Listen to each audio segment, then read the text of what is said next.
હોવાનો આક્ષેપ કર્યો છે।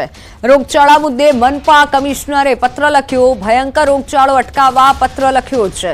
મનપાના અધિકારીઓ પર પણ આરોપ લગાવ્યા છે। ડેન્ગ્યુ, મેલેરિયા જેવા રોગો ફાટી નીકળ્યા છે। દર્દીઓને સારવાર માટે જગ્યા નથી મળતી અને આ સાથે તેમણે તંત્ર પર આરોપ લગાવતા કહ્યું કે આવી ભયંકર પરિસ્થિતિમાં સુરત મહાનગરપાલિકા અને તેમનું આરોગ્ય તંત્ર નિંદ્રાધીન અવસ્થામાં હોય તેવું લાગી રહ્યું છે। સુરત શહેરની અંદર અત્યારે રોગચાળો ફાટી નીકળ્યો છે। ડેન્ગ્યુ અને મેલેરિયા જેવા તાવના કેસમાં લોકોના મરણ થઈ રહ્યા છે। તંત્ર ક્યાંય ફિલ્ડમાં દેખાતું નથી, કોઈ અધિકારી ફિલ્ડમાં દેખાતું નથી, કોઈ કાર્યવાહી થતી નથી। એટલે મને એવું લાગે છે કે આ રોગચાળાને કારણે મચ્છરજન્ય રોગ, પાણીજન્ય રોગને કારણે અત્યારે લોકોને દવાખાનામાં પણ જગ્યા મળતી નથી। સુરેન્દ્રનગર જિલ્લામાં નર્મદાની કેનાલ ઓવરફ્લો થતા ગંજેડા ગામના ખેડૂતોની હાલત કફોડી બની છે। ધ્રાંગધ્રા તાલુકાની ભારત માઇનોર કેનાલ ઓવરફ્લો થતા પાણીનો મારો ખેતરો તરફ નિકાલ કરાયો। ગંજેડા ગામની 1000 થી વધારે વીઘા જમીન પર કેનાલના પાણી ફરી વળ્યા। નર્મદા વિભાગની બેદરકારીથી ગંજેડા ગામના 90 થી વધુ ખેડૂતોની હાલત કફોડી બની। ખેડૂતોનું કહેવું છે દર વર્ષે આ પ્રકારની સમસ્યા ઊભી થાય છે। અનેક વખત તંત્રમાં રજૂઆત કરવામાં આવી છે, પરંતુ હજી સુધી કોઈ ઉકેલ નથી મળ્યો। ત્યારે ખેડૂતોએ વહેલી તકે આ સમસ્યાના ઉકેલની માંગ કરી છે। તેમજ આ સમસ્યા નહીં ઉકેલાય તો ગાંધી ચિંધ્યા માર્ગે આંદોલનની ચીમકી પણ ખેડૂતોએ ઉચ્ચારી છે। ત્યારે હવે આ સમસ્યાનો ક્યારે ઉકેલ મળશે તે જોવું રહ્યું। હવે આ જે અમારા રસ્તાનો એક પ્રોબ્લેમ હતો, જેમાં કેનાલનું પાણી સતત ચાલુ રહે 12 માસ અને માર્ગમાં થોડુંક દબાણ છે, જેથી કરીને બધા બિચારા ખેડૂતોને અહીંથી હાલવામાં બધા આક્ષેપ આવે, ખોટા પાણી વધારે ભર્યું હોય તો કઈ રીતે જઈ શકે, કોઈ રીતે અહીંયા માણસોને જવાનો નિકાલ નથી થતો। આશરે આ બાજુ 1000 વીઘા જેવી જમીન આવેલી છે અને 80 થી 90 ખેડૂતો ખાતેદાર છે। તો દર વર્ષે આ પાણી ફરી વળે છે। ગાંધી ચિંતા માર્ગે આગળ વધશું। ધ્રાંગધ્રા તાલુકાના ગંજેડા ગામે બનાવવામાં આવેલી નર્મદાની માઇનોર કેનાલનું પાણી ઓવરફ્લો થતા આ પાણી છે એ ખેડૂતો માટે આશીર્વાદના બદલે આફતરૂપ બન્યું છે। માઇનોર જે કેનાલ છે એનું પાણી ઓવરફ્લો કરી જે 80 થી 90 ખેડૂતોનો જે ખેતરો તરફ જવાના રસ્તા છે, રસ્તા પર આ પાણી ફરી વળ્યા છે, જેને લઈને હાલ જે અંદાજે 90 થી વધુ ખેડૂતો છે આ ખેડૂતો પોતાના ખેતરે કામ માટે જઈ શકતા નથી, જેને લઈને તેમનો પાક છે સદંતર નિષ્ફળ જાય તેવી શક્યતા છે। છેલ્લા 30 વર્ષ કરતાં વધુ સમયથી સતત આ રસ્તાની સમસ્યા છે, તેમ છતાં તંત્ર દ્વારા આ મામલે નક્કર કાર્યવાહી કરવામાં નથી આવતી, જેનો ભોગ દર વર્ષે ખેડૂતો બની રહ્યા છે। હાલ આ ખેડૂતોના ખેતરોમાં જવાનો જે રસ્તો છે એ સદંતર બંધ થઈ ગયો છે, જેને લઈ અને તંત્ર દ્વારા આ મામલે કાર્યવાહી કરવામાં આવે અને જે રસ્તો છે એ યોગ્ય ચાલવા યોગ્ય કરવામાં આવે અને અવારનવાર જે નર્મદા કેનાલના પાણી ઓવરફ્લો થઈ અને રસ્તા પર ફરી વળે છે તે અંગે નર્મદા વિભાગ દ્વારા યોગ્ય કાર્યવાહી કરવામાં આવે તેવી ખેડૂતોની માંગ ઉઠવા પામી છે। અક્ષય જોશી, ન્યૂઝ 18 ગુજરાતી, ગંજેડા। તો વાત હવે આદમખોર દીપડાના આતંકની।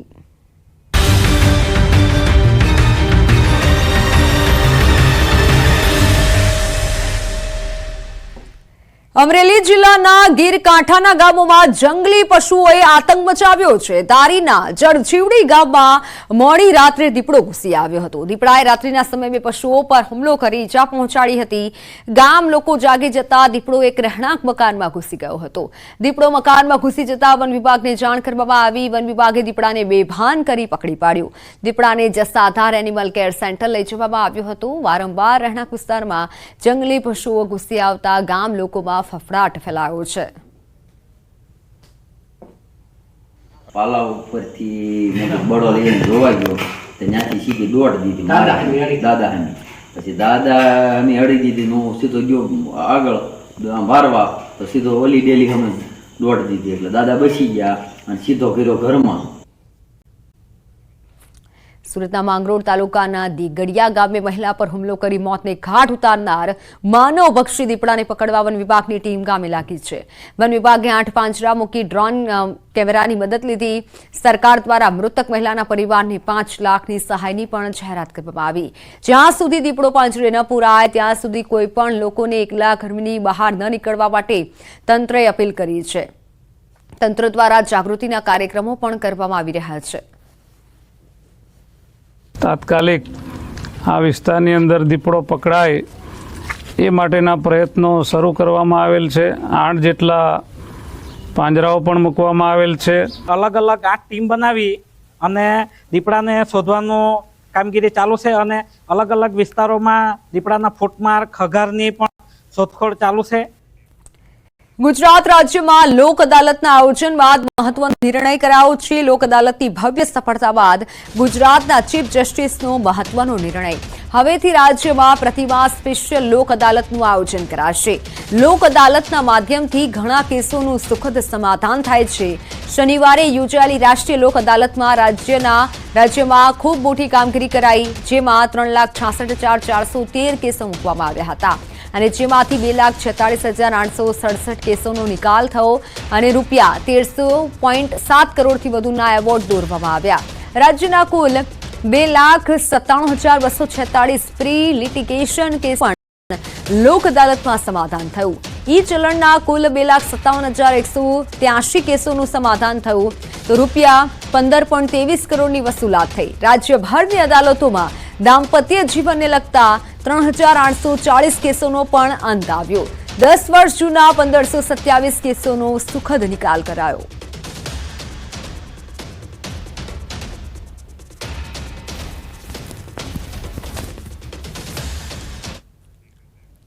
તો વાત હવે પીએમ મોદીના પ્રવાસની.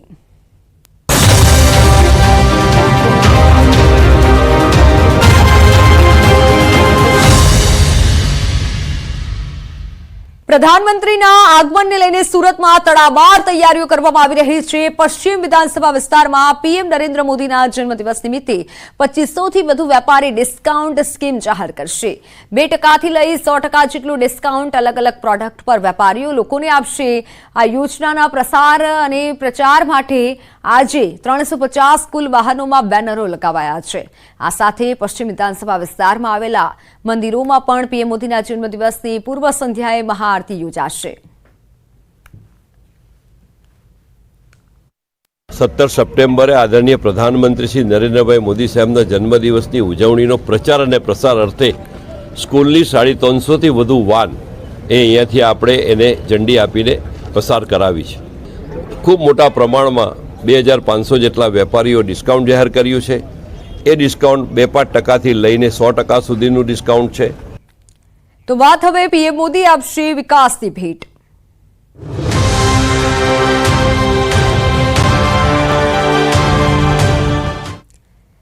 પ્રધાનમંત્રી નરેન્દ્ર મોદી આજથી 3 દિવસ ગુજરાતની મુલાકાતે આવી રહ્યા છે અને આ 3 દિવસીય મુલાકાતમાં પ્રધાનમંત્રી આવાસ યોજના હેઠળ નિર્માણ પામેલા આવાસોનું તેઓ લોકાર્પણ કરશે. ત્યારે ચાલો મળીએ એવા પરિવારને જેમનું ઘરનું સપનું સાકાર થવા જઈ રહ્યું છે.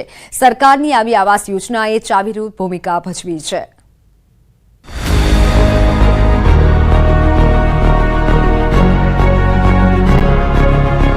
ઝડપથી વિકસી રહેલા ભારતમાં દરેક નાગરિકને માથે છત હોય એ આજની જરૂરિયાત છે. આ બાબતને લક્ષ્યમાં લઈ પીએમ નરેન્દ્ર મોદીએ પીએમ આવાસ યોજના આરંભી અને આ યોજનાને ગુજરાતમાં સાકાર કરી રહ્યા છે સીએમ ભૂપેન્દ્ર પટેલ. રાજ્ય સરકાર ઘરનું સ્વપ્ન સાકાર કરવા લાખો પરિવારને આપી રહી છે આર્થિક સહાય. ગુજરાતમાં પીએમ આવાસ યોજના હેઠળ 14 લાખ ઘરનું નિર્માણ થયું છે. 2024ના ફેબ્રુઆરી માસમાં જ આ પૈકીના 1.3 લાખનું લોકાર્પણ કરાયું હતું. किसी भी गरीब के लिए उसका अपना घर उसके उज्जवल भविष्य की गारंटी होता है, लेकिन समय के साथ परिवार बढ़ रहे हैं, इसलिए नए घरों की जरूरत भी बढ़ती जा रही है. हमारी सरकार का प्रयास है कि हर किसी के पास पक्की छत हो, अपना खुद का घर हो, अपने सपनों के लिए एक उत्तम आशियाना हो. આદરણીય શ્રી નરેન્દ્રભાઈ એવા પરિવારની પડખે ઉભા રહ્યા અને પ્રધાનમંત્રી આવાસ યોજનામાં લાખો પરિવારોના માથે પાકી છત આપી છે. કેન્દ્ર સરકારના આ વર્ષના બજેટમાં પણ એમણે સંકલ્પ કર્યો છે કે દેશના ગ્રામીણ વિસ્તારોમાં 2 કરોડ પ્રધાનમંત્રી આવાસ ઉભા કરવામાં આવશે. ગુજરાતમાં આપણે વડાપ્રધાન શ્રી નરેન્દ્રભાઈ મોદીએ જ કંડારેલા ગરીબલક્ષી કાર્યક્રમોના પથ ઉપર આગળ વધી રહ્યા છે. ગુજરાત સરકાર આર્થિક રીતે નબળા વર્ગોને આવાસની સગવડ આપવા અથાગ પ્રયત્ન કરી રહી છે. અમદાવાદ અર્બન ડેવલપમેન્ટ ઓથોરિટીએ જુંડાલમાં બનાવેલા 1100 થી વધુ મકાનો તેની સાક્ષી પૂરે છે. અહીં દરેક ઘરમાં bedroom, drawing room, study room, kitchen અને 2 વોશરૂમ જેવી ઉત્તમ સુવિધા છે. આ પ્રોજેક્ટમાં 20 બ્લોક છે, જેના 7 માળ છે અને દરેક માળ પર 8 ઘર છે. અહીં પાર્કિંગ જેવી સુવિધા રહેવાસીઓનું જીવન વધુ આસાન બનાવે છે. અહીં સોલાર રૂફટોપથી પર્યાવરણ સંરક્ષણનું કામ થાય છે, તો ચિલ્ડ્રન પ્લે એરિયા નાના ભૂલકાઓને રમવાની મોકળાશ પૂરી પાડે છે. ભાવના પરમાર યોજનાના આવા જ એક લાભાર્થી છે અને તેમની ખુશી આપની સાથે વહેંચે છે. જે લોકોના સપના હોય છે કે મારું પોતાનું એક ઘર હોય, એ આ યોજના થકી પુરવાર થાય છે. એટલે હું આ યોજના અંતર્ગત એટલું જ કહેવા માંગુ છું કે આ વધારેમાં વધારે આવાસ જેની પાસે નથી બિલકુલ રહેવા માટે ઘર, એ દરેકના માટે આ યોજના પહોંચે એમના સુધી એવી આશા રાખું. પ્રોજેક્ટ સાથે સંકળાયેલા અધિકારી સમગ્ર પ્રોજેક્ટનો ચિતાર આપે છે.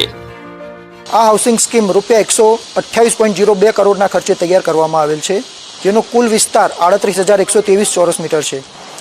આ હાઉસિંગ સ્કીમમાં પાર્કિંગ પ્લસ 7 માળના કુલ 20 બ્લોકનું બાંધકામ કરવામાં આવેલ છે, જેમાં દરેક બ્લોકમાં 56 આવાસો એમ કુલ મળીને 1120 આવાસો બનાવેલ છે.